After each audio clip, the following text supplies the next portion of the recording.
Hello दोस्तों, नमस्कार। KPS education centre में आप सबका स्वागत है।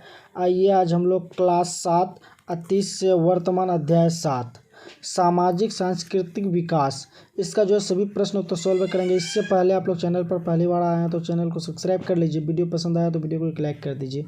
तो आइए देखते हैं इसका क्वेश्चन नंबर 1। क्वेश्चन नंबर 1 में क्या कह रहा है, आइए याद करें। तो देखिए 1 नंबर में कह रहा है, सिंध विजय किसने की।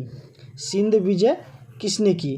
तो इसका 4 ऑप्शन दिया हुआ है, 4 में से जो सही है तो उस पर टिक लगाना है। तो सही कौन है, घ नंबर का फिरोज शाह तुगलक, तो इस पर टिक लगा देंगे। ठीक है। अब कह रहा है 2 नंबर में कह रहा है, महमूद गजनी के साथ कौन सा विद्वान भारत आया। तो इसमें भी 4 ऑप्शन दिया हुआ है, इसका जो सही रहेगा उस पर हम लोग टिक लगा देंगे। तो इसका सही कौन है, ग नंबर है अल बेरूनी, तो इस पर हम लोग टिक लगा देंगे। ठीक। अब आइए next question, question number 3। Question number 3 में कह रहा है, भारत में कुर्ता पाजामा का प्रचलन किनके आगमन से शुरू हुआ। तो इसमें भी 4 ऑप्शन है, 4 ऑप्शन में जो सही है उस पर टिक लगा देंगे। तो मुसलमानों के द्वारा प्रचलन हुआ, तो इस पर टिक लगा देंगे। ठीक है। अब नंबर 4 में कह रहा है कि अलवार और नैन या नार कहाँ के भक्त संत थे। तो इसमें भी 4 ऑप्शन दिया हुआ है, उत्तर भारत, पूर्वी भारत, महाराष्ट्र, दक्षिण भारत। तो इसका राइट आंसर है दक्षिण भारत, तो इस पर टिक लगा देंगे दक्षिण भारत में। ठीक है। अब आइए नेक्स्ट क्वेश्चन, क्वेश्चन नंबर 4 में कह रहा है, मोइनुद्दीन चिश्ती की दरगाह कहाँ है। मोइनुद्दीन चिश्ती की दरगाह कहाँ है। तो इसमें भी 4 ऑप्शन दिया हुआ है, तो इसका जो सही है उस पर टिक लगा देंगे। तो कहाँ है, अजमेर में है, तो अजमेर पर टिक लगा देंगे। ठीक है। अब आइए क्वेश्चन नंबर 2। क्वेश्चन नंबर 2 में क्या कह रहा है कि इन्हें सुमेलित करें। तो देखिए इसको हम लोगों को जो है मिलाना है, इसका जो जहाँ है उसको सही सुमेलित कर देना है। तो देखिए 1 नंबर में कह रहा है, निजामुद्दीन औलिया कहाँ है, दिल्ली में है, तो दिल्ली पर ला के मिला देंगे। दूसरा में कह रहा है, शंकरदेव, शंकरदेव कहाँ है, असम, तो असम में ला के मिला देंगे। तीसरा में कह रहा है, नानक देव, नानक देव आगे किस में मिलेगा, पंजाब में, तो नानक देव को ला के पंजाब में मिला देंगे। एकनाथ, एकनाथ आगे किस में मिलेगा, महाराष्ट्र में, तो महाराष्ट्र में ला के मिला देंगे। अब कह रहा है मीराबाई, मीराबाई कहाँ है, राजस्थान में, राजस्थान मिला देंगे। संत दरिया साहब कहाँ है, बिहार में, तो बिहार पर ला के मिला देंगे। ठीक है। क्वेश्चन नंबर 3 में क्या कह रहा है कि आइए समझकर विचार करें, 200 शब्दों में उत्तर दें। तो इसका जो आंसर उत्तर जो है 200 शब्दों में देना है। तो 1 नंबर में क्या कहा है, भारत में मिली जुली संस्कृति का विकास कैसे हुआ, प्रकाश डालें। तो इस पर प्रकाश डालना है, तो इसका उत्तर लिख करके हम लोग, 1206 में दिल्ली सल्तनत की स्थापना के बाद बौद्धिक और आध्यात्मिक स्तर पर हिंदू और मुसलमानों का संपर्क बना। इसके पूर्व जहाँ भारत के लोग तुर्क अफगानों को एक लुटेरे और मूर्ति भंजक समझते थे, अब शासक के रूप में स्वीकारने लगे। इस भावना को फैलाने में उन भारतीयों की याददाश्त भी थी जिन्हें मालूम था कि कभी अफगानिस्तान पर भारत का शासन था। अतः यहाँ के लोग अफगानों को गैर नहीं मानते थे, खासकर बिहार में, क्योंकि अशोक बिहार का ही था। अल बेरूनी जो महमूद गजनी के साथ भारत आया था, यहाँ रहकर संस्कृत शिक्षा ली और हिंदू धर्म ग्रंथों और विज्ञान का अध्ययन किया। उसने यहाँ के सामाजिक जीवन को भी निकट से देखा। खूब सोच समझकर उसने अपनी प्रसिद्ध पुस्तक किताब उल हिंद लिखी। दूसरी ओर अनेक सूफी संत और धर्म प्रचारक भारत के विभिन्न नगरों में बसने लगे। इससे इन दोनों धर्मों को मानने वालों के बीच पारंपरिक आदान प्रदान और सम्मान का वातावरण बना। मुसलमान शासकों, खासकर मुगलों द्वारा स्थापित राजनीतिक एकता का सबसे बड़ा प्रभाव हिंदू भक्त संतों एवं सूफी संतों के मेल मिलाप बढ़ने पर दोनों ने इस भावना का विचार किया कि भगवान एक है, ईश्वर और अल्लाह में कोई फर्क नहीं। सभी धर्म के लोगों की चरम अभिलाषा खुदा तक पहुँचने की होती है। तुम खुद में खुदा को देखो, आगे चलकर एक के पहनावे और खान पान को दूसरे ने अपनाया। राजकाज में हिस्सा लेने वाले हिंदू भी फारसी पढ़ने लगे और पाजामा और अचकन का व्यवहार करने लगे। इसी प्रकार भारत में मिली जुली संस्कृति का विकास हुआ। अब आइए क्वेश्चन नंबर 2। क्वेश्चन नंबर 2 में कह रहा है, निर्गुण भक्ति संतों की भारत में एक समृद्ध परंपरा रही, कैसे?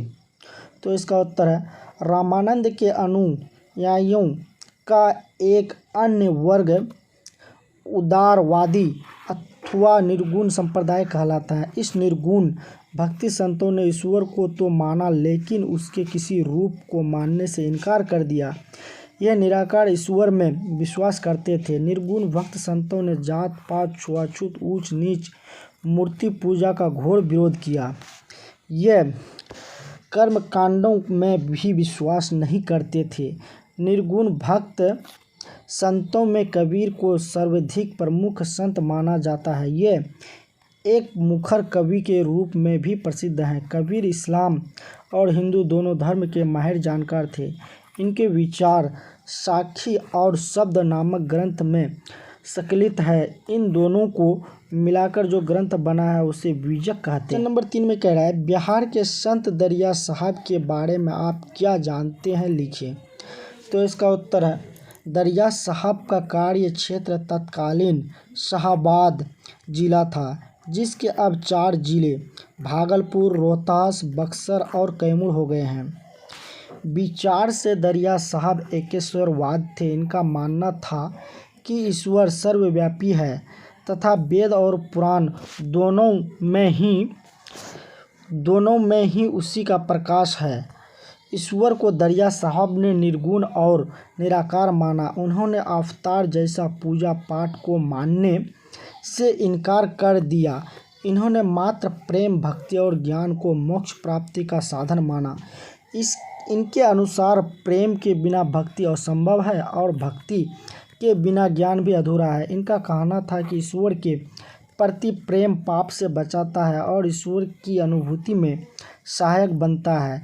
ये मानते थे कि ज्ञान पुस्तकों में नहीं बल्कि चेतना में निहित है, जबकि विश्वास ईश्वर की इच्छा के प्रति समर्पण मात्र है। दरिया साहब ने जाति प्रथा, छुआछूत का विरोध किया। इनके विचार पर इस्लाम का एवं व्यवहारिक पहलुओं पर निर्गुण भक्ति का प्रभाव दिखाई देता है। इनको मानने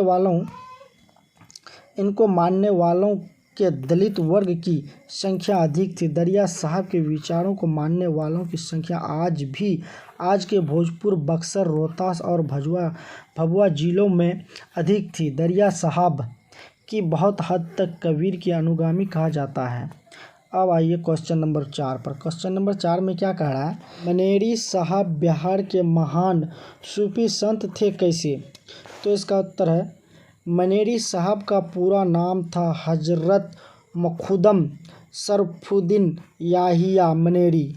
बिहार में फिरदौसी परंपरा के संतों में मनेरी साहब का विशेष महत्व था। भारत में मिली जुली संस्कृति के जो पवित्र धारा सूफी संतों ने बहाई, उस संस्कृति को बिहार में मजबूत करने का काम मनेरी साहब ने ही किया। इन्होंने संकीर्ण विचारधारा का न केवल विरोध किया बल्कि जाति पाति एवं धार्मिक कट्टरता का भी विरोध किया। इन्होंने साम्यवादी संस्कृति के निर्माण का सक्रिय प्रयास किया। इनके प्रयास से फिरदौसी परंपरा को बिहार में काफ़ी लोकप्रियता मिली। मनेरी साहब ने मनेर से मुनार गांव, जो अभी बांग्लादेश में पड़ता है, तक की यात्रा और ज्ञानार्जन किया। इसके बाद यह राजगीर तथा बिहार शरीफ में तपस्या करते हुए धर्म प्रचार में भी लीन रहे। फारसी भाषा में उनके पत्रों के 2 संकल्प मकतूबाते सदी एवं मकतूबात 2 ग्रंथ प्रमुख हैं।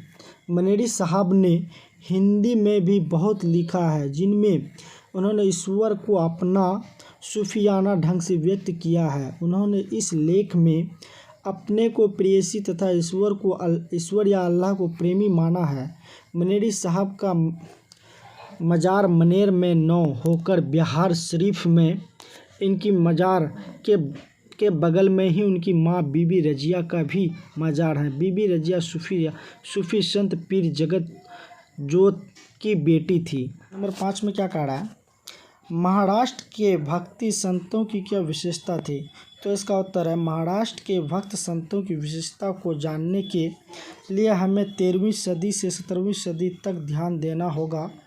भक्त संतों की परंपरा के जन्मदाता रामानुज थे, जो दक्षिण भारत के थे। उन्हीं के उपदेश को भक्त संतों ने दक्षिण भारत से लेकर महाराष्ट्र तक फैलाया। महाराष्ट्र में 13वीं सदी में नामदेव ने भक्ति धारा को प्रभावित किया, जिसे 13वीं सदी में तुकाराम ने आगे बढ़ाया। इस बीच हम भक्ति के समृद्ध परंपरा को देखते हैं। इन भक्त संतों ने ईश्वर के प्रति श्रद्धा, भक्ति एवं प्रेम के सिद्ध को लोकप्रिय बनाया। इन संतों ने धार्मिक आडंबर, मूर्ति पूजा, तीर्थ व्रत, उपासना और कर्म कांडों का घोर विरोध किया और कहा कि यह सब कुछ नहीं, केवल दिखावा मात्र है। उन्होंने आर्यों की वर्ण व्यवस्था को भी मानने से इनकार कर दिया और जाति पाति, ऊंच नीच के भेदभाव को घोर विरोध किया। इनके अनुयायियों ने सभी जाति के लोगों, महिलाओं और मुसलमानों को भी शामिल किया। महाराष्ट्र के इन संतों ने भक्ति की यह परंपरा परनपुर में विठुल स्वामी को जन जन के ईश्वर और आराध्य के रूप में स्थापित किया। इन भक्तों संतों ने अपने अभंग द्वारा सामाजिक व्यवस्था पर ही प्रश्न चिन्ह खड़ा कर दिया। अतः संत तुकाराम ने अपने अभंग में लिखा, जो दीन दुखियों पीड़ितों को अपना समझता है वही संत है, क्योंकि ईश्वर उसके साथ है। तो आई होप आप लोगों को अच्छी तरह से समझ में आया होगा। चैनल पर पहली बार आया है तो चैनल को सब्सक्राइब कर लीजिएगा। वीडियो पसंद आया तो वीडियो को एक लाइक कर दीजिएगा। Thanks for watching this video.